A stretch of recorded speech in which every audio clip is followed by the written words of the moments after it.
Brock, in the 11 months you've been on YouTube, you've plagiarized over 150 videos where you attempt to articulate your, other people's opinions on secularism. In these 11 months, you've been rhetorically barfing all over the legitimate discussions here on YouTube, and unfortunately, neither Auntie Boo nor I could ever bring ourselves to take your videos seriously. It's not because your opinions are never accompanied by evidence. It's not because you're an admitted plagiarist in nearly everything you've produced. And it's not because you're a poster boy for what H.G. Frankfurt would call a bullshit artist.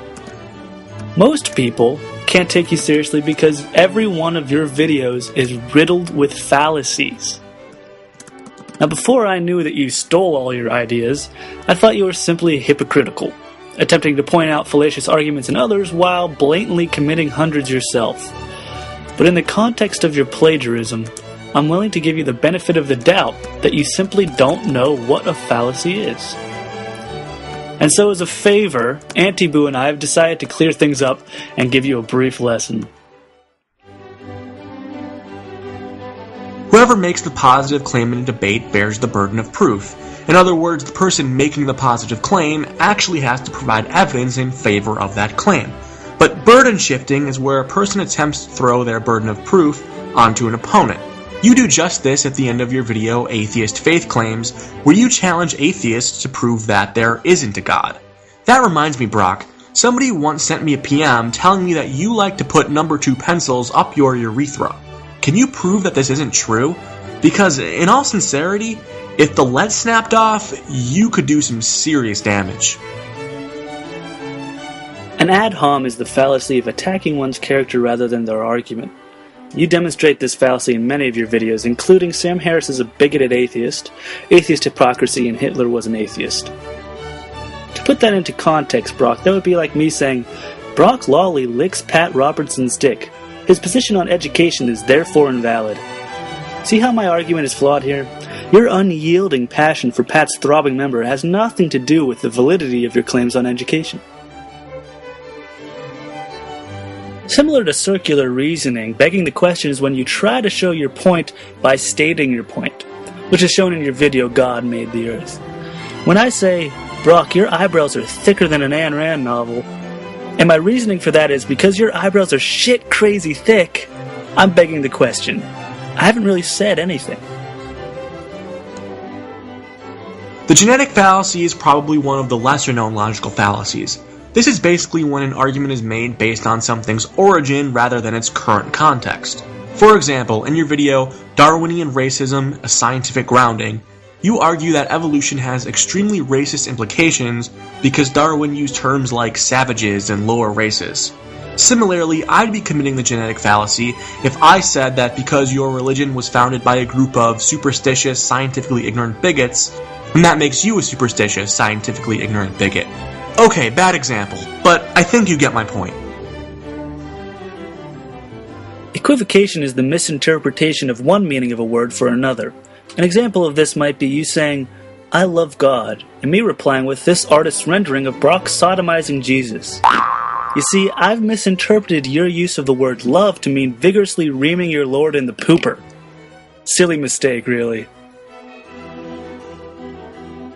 Basically, every one of your videos contains some sort of straw man. A straw man argument is changing the position of your opponent and arguing against points he or she doesn't actually hold. For example, Brock argues for intelligent design. Intelligent design is the belief that the universe came exploding out of his fat mother's vagina. You see, Brock, because intelligent design isn't actually the belief that existence itself is your fat mom's queef, it's a straw man argument. Quote mining is simply the act of quoting out of context in a way which distorts the original meaning. For example, in your video Reagan vs. Obama, you intentionally cut one of Barack Obama's speeches to make it sound as if he's claiming to be a Muslim. But when you restore the part which you removed, it's clear that he was actually talking about having lived in a Muslim country. This sort of thing is very easy to do.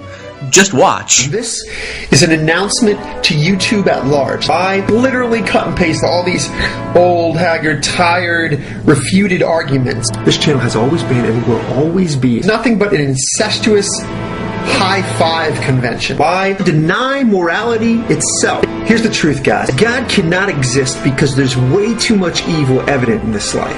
A God is so fraught with the illogical that one marvels in wonder at the modern day acceptance. The guy named Das American Atheist, who I am not terribly familiar with, Sleeps with my wife. Therefore, God does not exist. An error of fact is just another way of saying a lie. Something that factually isn't true. For example, Brock wouldn't steal a thing. Fact check. Or Brock makes original and stimulating videos. Nope. Or Brock hates metrosexuals, and so therefore dislikes male modeling. Okay, let's see. Hates metrosexuals. Nope. Was a male model. An argument ad populum is a logical fallacy where you claim that a proposition is true because a lot of people believe that it's true. In your video, Life After Death and an Atheist Faith Leap, you cite the prevalent belief in an afterlife as if that were actually evidence of an afterlife. This would be like if I took a poll of YouTube users and discovered that most people believe that you wear eyeliner in your videos. Just because everybody thinks you wear eyeliner, that doesn't mean you actually do. Although, your lashes are suspiciously striking. This is your basic logical fallacy, and it comes in many forms. It's basically any argument where premise A claims to show how premise B is true when it doesn't. For example, Brock loves to wear mascara. RuPaul loves to wear mascara. Therefore, Brock Lawley is a drag queen. Again, Brock, the similar taste in cosmetics does not show what it claims to show here. Don't be fooled. There are, of course, many other logical fallacies which you seem to use over and over and over again. Appeals to emotion, appeals to authority, the slippery slope fallacy, ad hoc fallacies, special pleading. Brock, you use more logical fallacies than hookers use condoms. So now that you're aware of some of these logical fallacies, we hope that maybe you'll be honest enough to make a few changes. But don't worry, we're not holding our breath.